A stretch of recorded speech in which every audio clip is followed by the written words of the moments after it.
Stop loss की एक और टाइप है जिसको बोलते हैं ओसीओ। ओसीओ का मतलब ये होता है कि वन कैंसल्स द अदर।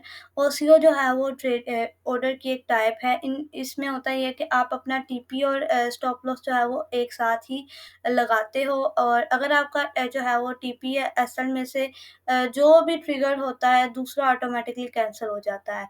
तो आपको पता है कि आप जो है वो अगर आपने स्टॉप लॉस लगा दी है ना, तो आपके जो एसेट है वो फ्रीज़ हो जाते हैं, उसके आप कुछ भी नहीं कर सकते हो।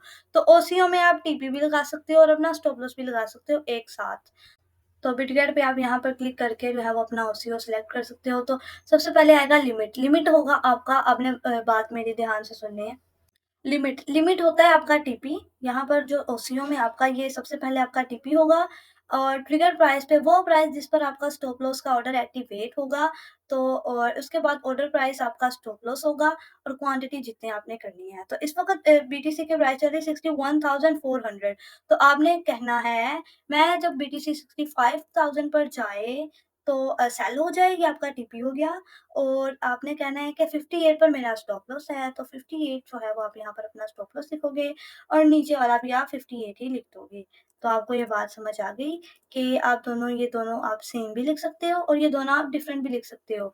तो फिर ट्रिगर प्राइस पर आपका ऑर्डर एक्टिवेट होगा, और ऑर्डर प्राइस पर आपका ऑर्डर सेल होगा, और लिमिट प्राइस आपका क्या होगा, आपका टीपी होगा। तो इस तरह आप जो है वो ओसीओ लगा सकते हो ऑन बिटगेट। फिर यहाँ पर क्लिक करने के बाद आप जो है वो ओसीओ सेलेक्ट कर लोगे, और उसके बाद ये बाय साइड है और ये सेल साइड है।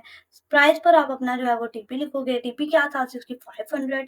और उसके बाद जो आपने ट्रिगर प्राइस या स्टॉप लगाना है, वो आपने कहना है कि 60 पर जैसे ही जाए, 60,000 पर जैसे ही जाए, तो आपका 58 वाला ऑर्डर ऑर्डर सेल ऑर्डर लग जाए। तो फिर आपने कहा कि जैसे ही 60 पर जाए, आपका 58,000 वाला सेल ऑर्डर का प्लेस हो जाए, और उसके बाद अमाउंट जितनी थी वो आप इस तरह करके जो है वो सिलेक्ट कर लोगे। और कांग्रेचुलेशंस कि आपको स्टॉप लॉस वगैरह जो है वो सब लगाना आ गया है।